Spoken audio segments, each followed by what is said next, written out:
Spartan Legion staff interviews. Behold, the green and gold. Sebren Reed, Chief Arranger, High Brass Coordinator, Norfolk State University Spartan Legion Marching Band.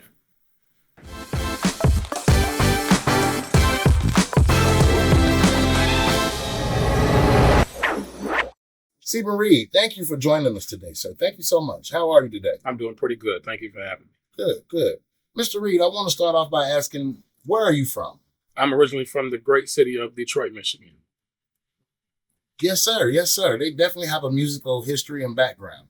I definitely say that. Has that influenced you, I would say? As Absolutely. With it being a musical city, I grew up every weekend hearing all kind of live concerts. Motown was very prevalent in my life, and this city is just full of music. Yes, sir. Okay. So, being in Detroit, a Midwest guy, how did you get to Norfolk State?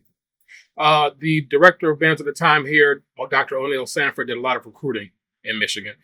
He came to my high school, the Great Cass Tech, shout out to CTMB, and got some recruits probably about 2 years before me in 1999. They came back with great stories and results. So when he came in and auditioned me, I was very interested and found my way down here on the full scholarship. And you play what instrument? I'm a trumpet player. I was in the Dizziac section. Okay. Were you a section leader? I marched from 2001 to 2004. I was section leader as a sophomore, so 2002, 2003, and 2004. And can you tell me one of the memorable moments as a section leader for yourself?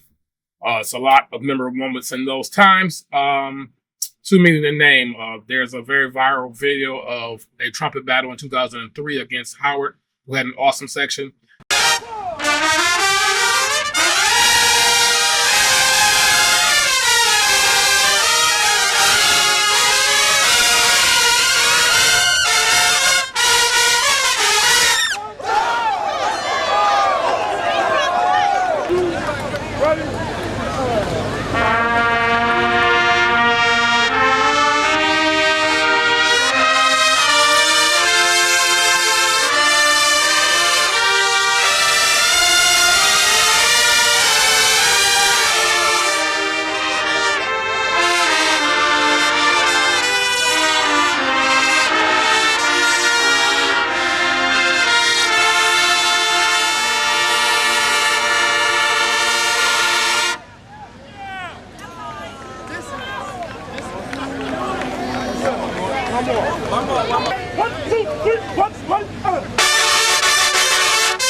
What most people don't know is there was an even better battle in 2002 here at Norfolk State that is not on footage.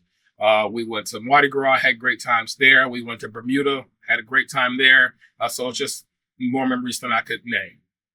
As the high brass coordinator, as well as the, was it head arranger? Chief arranger. Chief arranger, excuse me. Which position came first for you?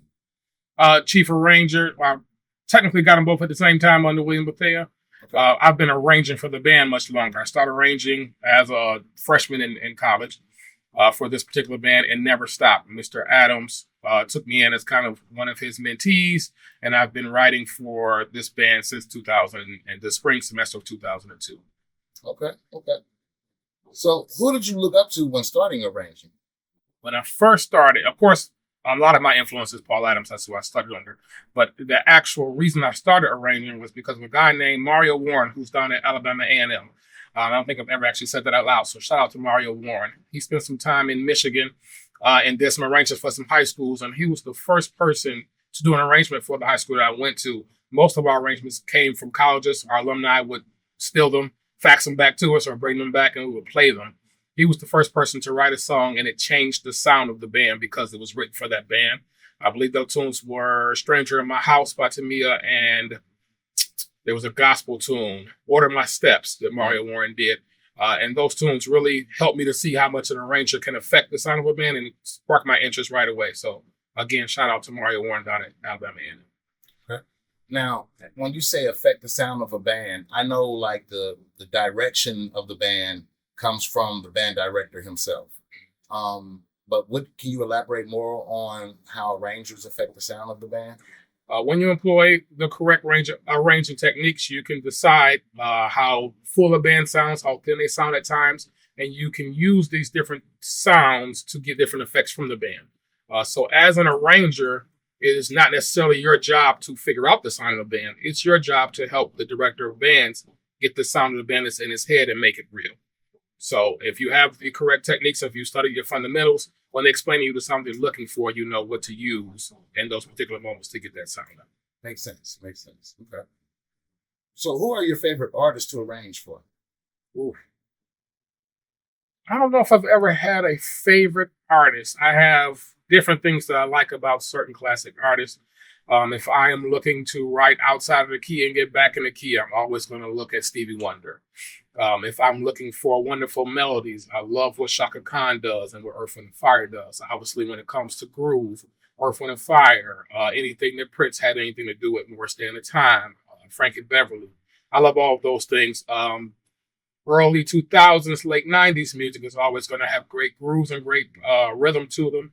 I love to write those things as well. Very recognizable melodies, very singable songs. So it's hard for me to name a particular artist because I'm such a lover of music. I appreciate it all. Have you arranged for any other high school? I mean, any high schools or any other college bands? Oh, yeah, I've done arrangements for a plethora of high schools, colleges, HBCUs, PWIs. I've done arrangements for mass band productions for Battles of the Band. I've arranged for whoever needs the service, and I enjoy the challenge of writing for different ensembles, trying to pull the best out of each ensemble based off of what they're made up of. Can I ask you to describe your style or sound when it comes to arranging? That's a great question. For me, I am trying to satisfy the desires musically of the director.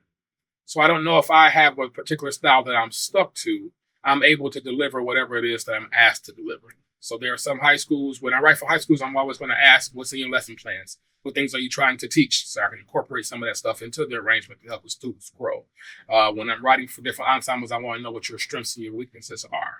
I listen to things that you've done traditionally. Is there a traditional line that I can put into your music that you have in some of your songs that mean something to those students?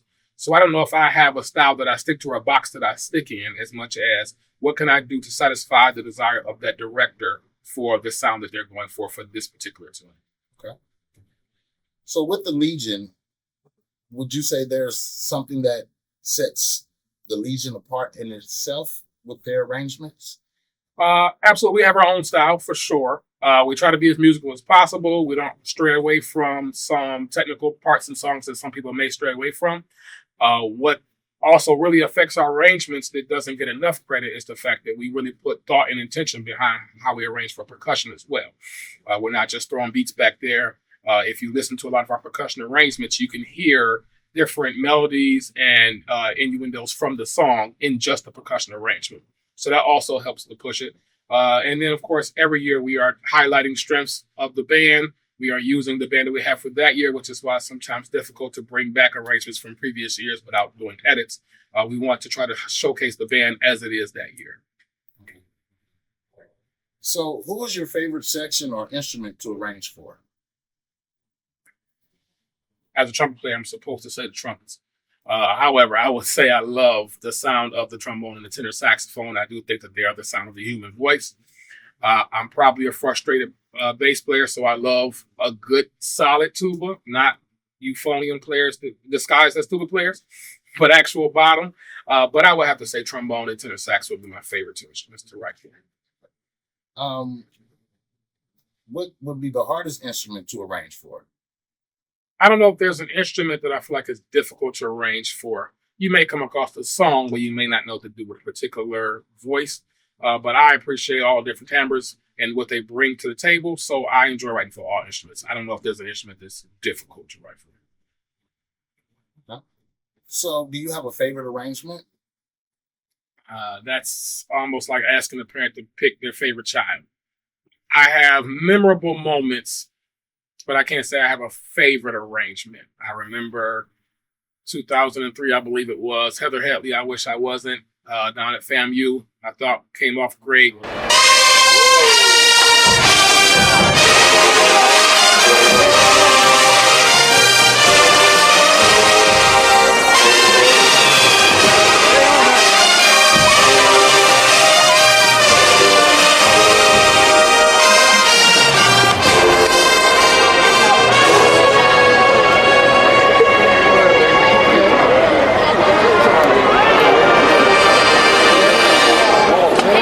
A couple things stand out. 2000 and I believe 3, we did National Battle of Bands, and I've Had Enough by Earth, Wind and Fire. I thought went over well.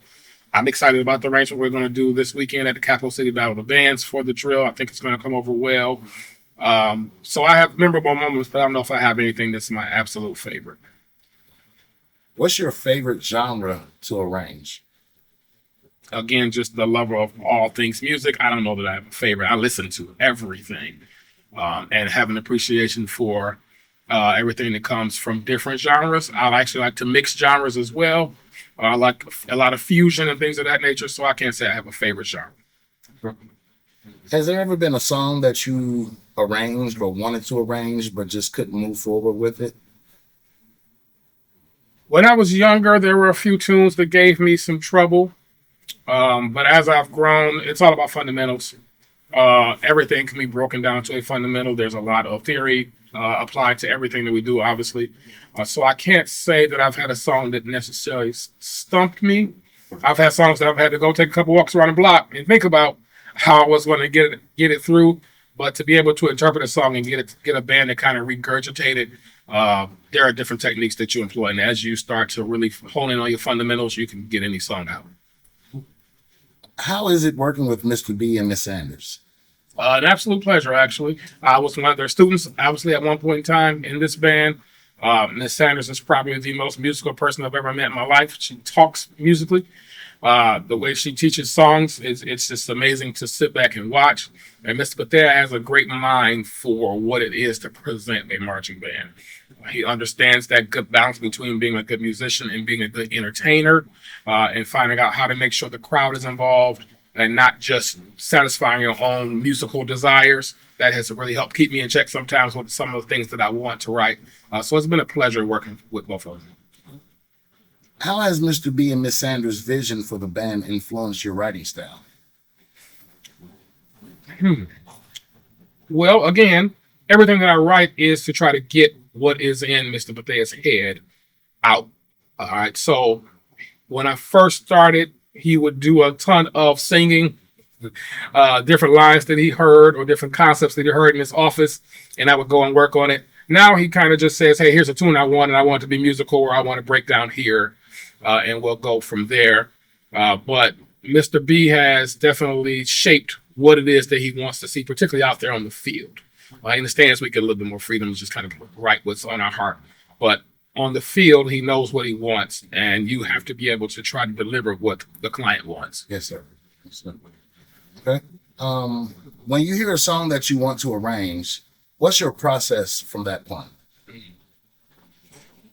The only thing that remains consistent is I do a ton of studying. If it takes me a week to write an arrangement, 4 of those days, I was only listening. By the time I touch the computer, the arrangement's already done in my head. So there's a ton of listening. I do like to listen to a lot of covers of a tune, see what other people's ideas were.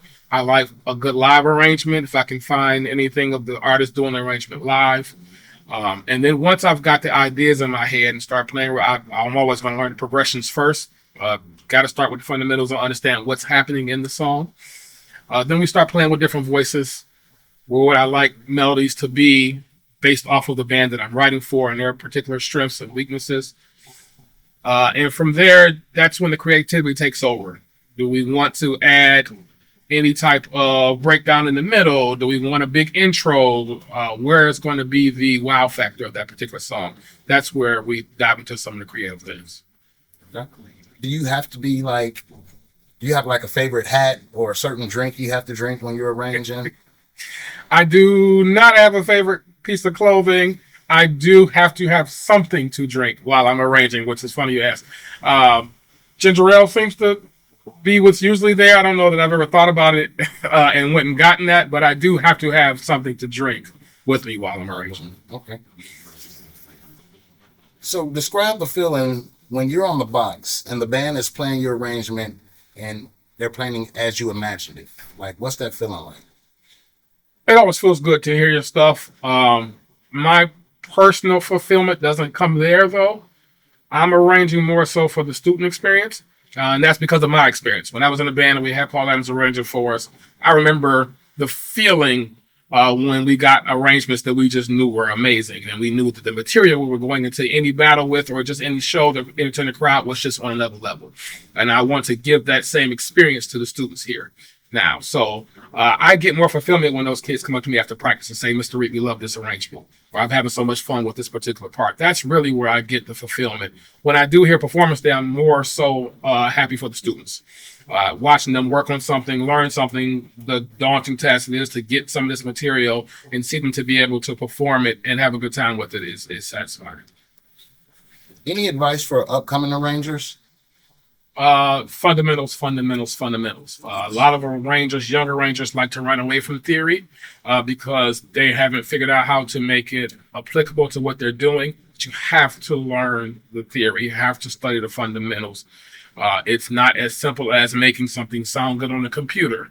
Finale and some of these other tools, Sibelius, are great tools, but we don't want technology to become a crutch. Right? We still have to have human beings play an arrangement, and we have to understand how sound works, how band works, and how instrument works. And so study your fundamentals, study theory, study different sounds, study what instruments are capable of, study practical instrument ranges, things of that nature, and absolutely be able to read yourself. Last question, sir. What's one thing Sebren of 2025 would tell Sebren of 2005 about arranging?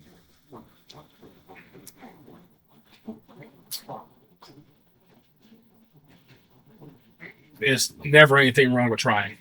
Try something different. Step outside the box. Don't be afraid to go for that idea that's in your head. Music is quite subjective. People are going to love it. People are going to hate it. There's absolutely nothing you can do about that. So once you accept that, then you're free to be as creative as possible. All right.